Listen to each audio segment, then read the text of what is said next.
जिस राष्ट्रपति के नाम पर आपने वोट मांगने का काम किया कि देखो मैंने आदिवासी महिला को राष्ट्रपति पद पर आसीन करने का काम किया है, आज फिर उनका अपमान क्यों? आज एक अनुसूचित जनजाति की महिला राष्ट्रपति पद पर हैं, तो हो सकता है जो है सो उद्घाटन इस कारण से भी नहीं करवाया जाता हो। कौन सी ऐसी स्थिति बन गई कि जो है सो राष्ट्रपति जी को आप नहीं बुलाना चाहते हैं, जब सारे विपक्ष की इच्छा है, सारे लोग इस पर तैयार हैं, सहमत हैं। भारतीय संविधान में उनको भरोसा नहीं है, लोकतंत्र में कोई आस्था नहीं है, बस केवल हम हैं, केवल हम के अलावा और कुछ नहीं, मतलब अपनी बड़ाई। बस केवल हम। और यह बहुत खतरनाक होगा। नमस्कार, आप देख रहे हैं लाइव बिहार में आपके साथ रूपम।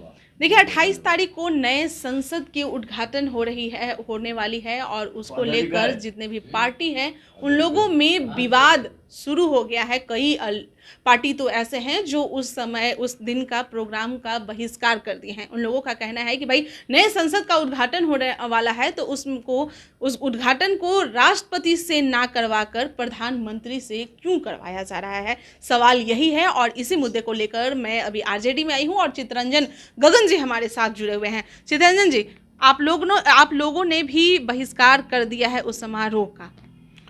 देखिए, संसद भवन का जो उद्घाटन 28 तारीख को होने वाला है, तो निश्चित रूप से यह संविधान के खिलाफ प्रधानमंत्री उसका उद्घाटन करने जा रहे हैं। चूँकि पार्लियामेंट में 3 बॉडी होता है, राष्ट्रपति, राज्यसभा और लोकसभा। संसद का हेड जो है वह राष्ट्रपति होता है। राष्ट्राध्यक्ष उसको कहा गया, राष्ट्र का भी देश का प्रथम नागरिक उसको माना गया है। तो संसद भवन का उद्घाटन ऐसे व्यक्ति से जो विधायिका में कुछ नहीं है, प्रधानमंत्री कार्यपालिका के प्रधान हैं, विधायिका में उनकी कोई भूमिका नहीं है, और वह अगर जो है सो संसद भवन का उद्घाटन करते हैं तो निश्चित रूप से कहीं न कहीं संविधान का माखौल उड़ाना हुआ, लोकतंत्र के ऊपर एक बहुत बड़ा हमला माना जाएगा। और मैं कहता हूं कि आज़ाद भारत का शायद सबसे काला दिन के रूप में याद किया जाएगा कि राष्ट्रपति जैसे पद की अवहेलना कर, राष्ट्रपति जैसे महामहिम के सम्मान के खिलाफ जाकर प्रधानमंत्री संसद का उद्घाटन करते हैं। आखिर ऐसा क्यों किया जा रहा है? क्या लग रहा है आखिर नरेंद्र मोदी जी उसका उद्घाटन कर रहे हैं, राष्ट्रपति से नहीं करवा रहे हैं, आखिर क्यों? देखिए, इसका 2 कारण है।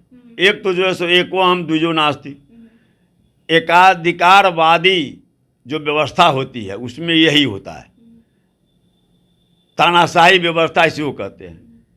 तो एक यह कारण है। दूसरा एक और कारण भी लोगों के समझ में आ रहा है, क्योंकि आरएसएस का जो हिडन एजेंडा है, आरएसएस कभी भी भारतीय संविधान पर उसका भरोसा नहीं रहा। जब 1950 में डॉक्टर बाबा साहब भीमराव अम्बेडकर द्वारा जो तैयार किया हुआ भारत का संविधान लागू किया गया था, उस समय आरएसएस का जो मुखपत्र है ऑर्गेनाइजर, उसमें बजाबता से इसके खिलाफ में लेख निकला था जिसमें कहा गया था कि इस देश में वही व्यवस्था लागू होनी चाहिए जो पहले से चली आ रही थी। मतलब जिस व्यवस्था में महिलाओं को कोई अधिकार नहीं, महिलाओं को न पढ़ने का अधिकार, न उन्हें जो है सो घर से बाहर जाने का अधिकार, घर के अंदर उनको बस एक रहना है, न वोट का अधिकार, पिछड़ों को, दलितों को न वोट का अधिकार, न उन्हें अर्थ उपार्जन का अधिकार, न शिक्षा ग्रहण करने का अधिकार। वही व्यवस्था आरएसएस का जो है सो उसी व्यवस्था को वह लाना चाहती है।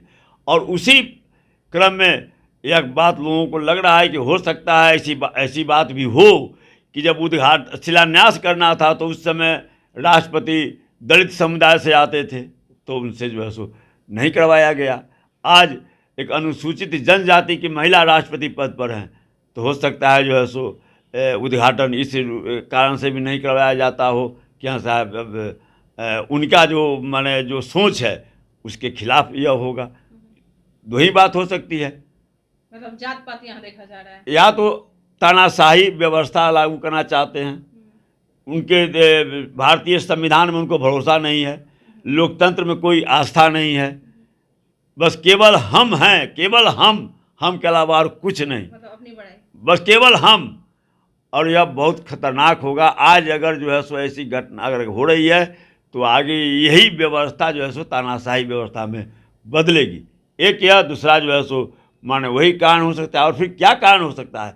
आप जिसको कभी आप लोगों के सामने कहते थे कि साहब देखो वोट मांगते थे, आपने जिस राष्ट्रपति के नाम पर आपने वोट मांगने का काम किया कि देखो मैंने आदिवासी महिला को राष्ट्रपति पद पर आसीन करने का काम किया है, आज फिर उनका अपमान क्यों, उस राष्ट्रपति पद का अपमान क्यों? तो सवाल तो जो है सो यह उठेगा, सवाल तो यह उठेगा। तो जो है सो और कोई साधारण सी घटना नहीं है, बहुत साधारण। मैंने कहा कि आज़ादी के बाद शायद पहली बार इतना माने या इस ढंग का जो है सो घटना घटने जा रहा है। नहीं, अभी कांग्रेस का उदाहरण देते हैं। अब सवाल है कि अब लाइब्रेरी और पार्लियामेंट में अंतर है, आप क्या लोगों को समझा रहे हैं? अब एक जो है सो जैसे पहले एक अभी चल रहा है इन लोगों का प्रकरण कि राजदंड पहले होता था, जब राजशाही व्यवस्था में राजदंड का सिस्टम था। आज भी जहाँ पर राजतंत्र है वहाँ पर राजदंड का है कि जो सत्तासीन जिसको किया जाता है उसको राजदंड जो है सो कुल पुरोहित जो है उसको राजदंड सौंपते हैं। कुल पुरोहित यह व्यवस्था आज भी जहाँ पर राजतंत्र व्यवस्था है वहाँ पर ही होता है। जब यहाँ पर था आपको नेपाल में जब राजतंत्र था तो होता था, यहाँ भी जब राजशाही थी उस समय होता था। तो वह उस समय भारत जब आज़ाद हुआ तो किससे आज़ादी मिली? अंग्रेज़ों से। और अंग्रेज़ यहाँ पर भारत पर किसका शासन था? ब्रिटिश इम्पायर का शासन था इस देश पर। और इसीलिए अब उस राजदंड को ही लोग जो है सब इवेंट मैनेजमेंट बना रहा है। इसको कहाँ छुपा के रखा था? अरे भाई तुम सबको बेवकूफ़े समझते हो का? नहीं माने ये जो है सो इतना दिन जो बेवकूफ़ बनाते रहे कि 2 करोड़ नौजवानों को रोजगार दूंगा, 15 लाख रुपया खाता में आ जाएगा। अब लोगों ने भरोसा किया तो क्या समझते हैं कि सब लोग जो है सो इसी ढंग से माने इनके यही जो समझाएंगे वो लोग समझ लेगा। आपका कहने का मतलब है एक तो महिला है, एक तो अनुसूचित जाति से आ रही हैं, मतलब अति पिछड़ा से आ रही हैं, शायद इसी वजह से उन्हें वो सम्मान राष्ट्रपति को नहीं दिया जा रहा है। नहीं, वही हम जानना चाहते हैं भाजपा से कि जब यह राष्ट्रपति, जब पार्लियामेंट का हेड राष्ट्रपति है, पार्लियामेंट का अंग राष्ट्रपति है, लोकसभा राज्यसभा और राष्ट्रपति होता है। पार्लियामेंट का सेशन बुलाया जाता है राष्ट्रपति के आदेश से, पार्लियामेंट का सेशन का समापन होता है राष्ट्रपति के आदेश से। तो फिर कौन सा कारण है कि आज राष्ट्रपति को आप जो है सो आमंत्रित नहीं कर रहे हैं उसके उद्घाटन के लिए? कौन सा कारण है? आप बताना चाहिए लोगों को, लोग जानना चाहता है। अगर आप नहीं बताइएगा तो जो हमको जो लग रहा है सो मैं कह रहा हूँ, अगर यह बात नहीं तो आप बताइए कौन सा कारण है, कौन सी ऐसी स्थिति बन गई कि जो है राष्ट्रपति जी को आप नहीं बुलाना चाहते हैं, जब सारे विपक्ष की इच्छा है, सारे लोग इस पर तैयार हैं, सहमत हैं। तो कौन सा है कि आप ही कीजिएगा तो होगा? माने वह दिखाना चाहते हैं कि एको हम दुजो नास्ती, उनके अलावा इस देश में कोई है ही नहीं, लोकशाही है ही नहीं। ठीक है चितरंजन गंगन जी, तो देखिए आपने किस तरह से गुस्सा जो है इनका फूट कर बाहर आ रहा है। इन लोगों का कहना है कि भाई जितने विपक्ष में जो लोग हैं, जितने विपक्ष में जो दल हैं, सही पार्टियां जो हैं, उन लोगों का मन है कि भाई संसद, नया जो संसद बना है उसका उद्घाटन राष्ट्रपति के द्वारा हो, क्योंकि उसकी सारा जो हक होता है वो राष्ट्रपति का ही होता है। प्रधानमंत्री का वहाँ पर कोई काम नहीं है। तो आखिर प्रधानमंत्री अपने आप को हर जगह आगे दिखाने के लिए यह राष्ट्रपति से उनका अधिकार क्यों छीन रहे हैं? राष्ट्रपति एक महिला है, अति पिछड़ा से आती है, क्या यह वजह है? बहुत सारे सवाल ऐसे हैं। चलिए हम और भी लोगों से बात करेंगे, तब तक के लिए आप बने रहें लाइव बिहार के साथ। धन्यवाद। लाइव बिहार YouTube पर सब्सक्राइब और Facebook पर लाइक जरूर करें।